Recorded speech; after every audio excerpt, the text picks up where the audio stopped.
The Army War College thinks that a war with either Russia or China, pick your poison, could cause about 3,600 casualties per day. So they want to draft.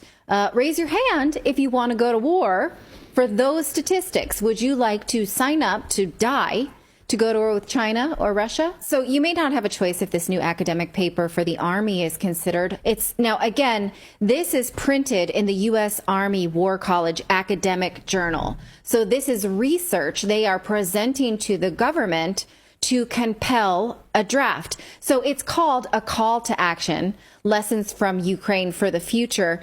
And it says that, we need to be forward thinking, that we need to beef up again so we can win in the same way that the Army won Operation Desert Storm. So Operation Desert Storm in 1991 killed tens of thousands of civilians.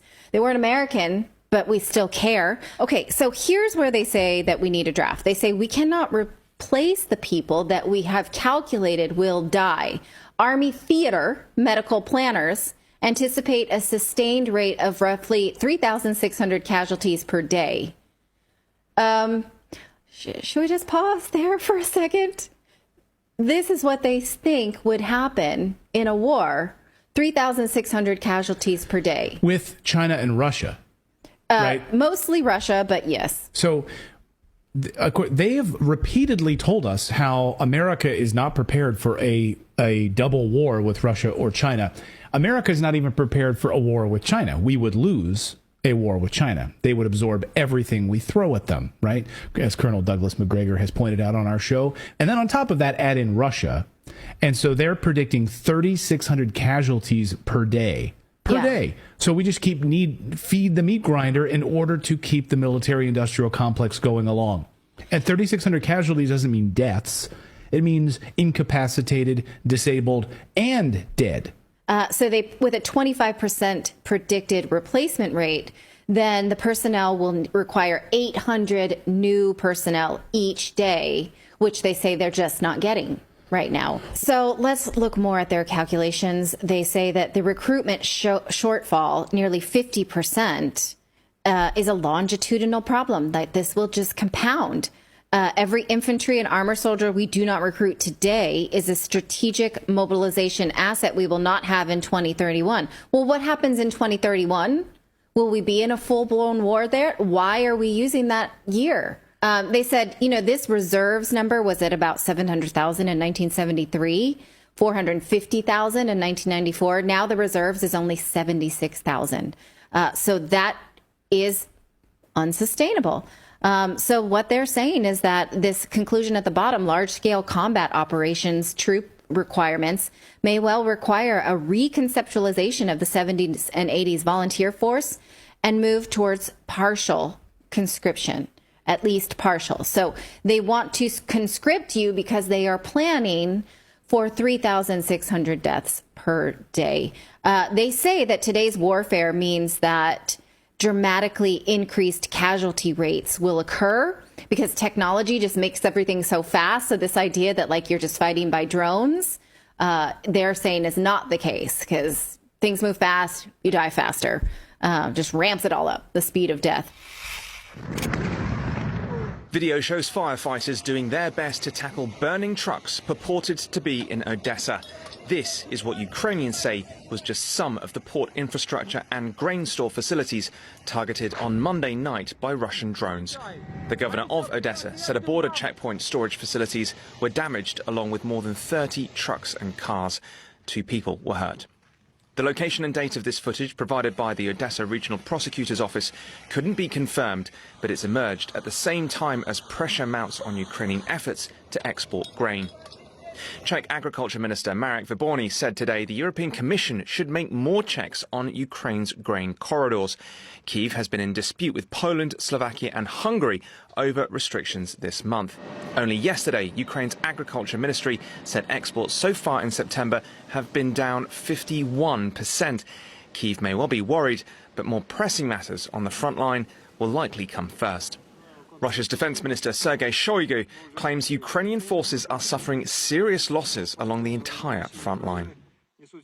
За текущий месяц уничтожено свыше 17. Over the current month, more than 17,000 people, more than 2,700 weapons and military equipment have been destroyed, including 7 American Bradley infantry fighting vehicles, 77 American M777 artillery systems, 51 self-propelled artillery units from Germany, France, Poland, the USA, as well as 2 German Leopard tanks and 1 British Challenger tank. Moscow also said that US Abrams tanks delivered to Ukraine would not change the course of its offensive. Instead, in the words of Kremlin spokesman Dmitry Peskov, they too will burn. NATO peacekeepers have been in Kosovo for more than 20 years, and more are on the way. They're there to keep the peace between Kosovo's majority Albanian population and its minority ethnic Serbs, mostly in the north. But that peace has been hard to keep in recent days. A Kosovar police officer was shot and killed last week at a checkpoint in northern Kosovo, which led to a shootout at a monastery that killed 3 ethnic Serb gunmen. Kosovo is accusing the Serbian government of being behind that attack. Accusations denied by Belgrade. What happened in the north of Kosovo was an armed attack by paramilitary forces that have been paid, trained, aided and abetted by Serbia. The recent troubles began earlier this year when ethnic Serbs boycotted local elections, which saw ethnic Albanian mayors installed in the region. There were protests and unrest in response. Kosovo declared its independence in 2008, a move rejected by Belgrade, which considers Kosovo a breakaway province.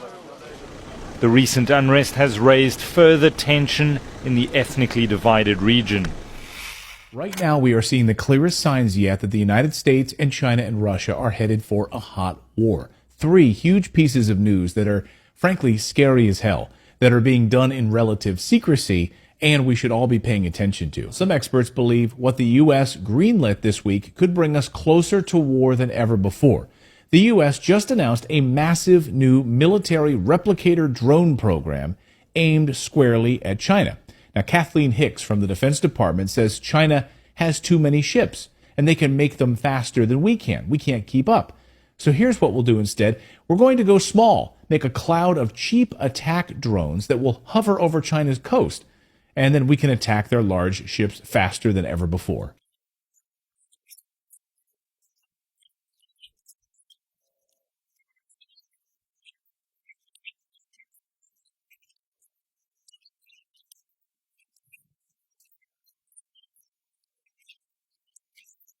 So that happened during the same week the Biden administration started labeling China as our biggest threat publicly. Clown Antony Blinken was out there in an interview, said China wants to dominate the world. We need to be prepared.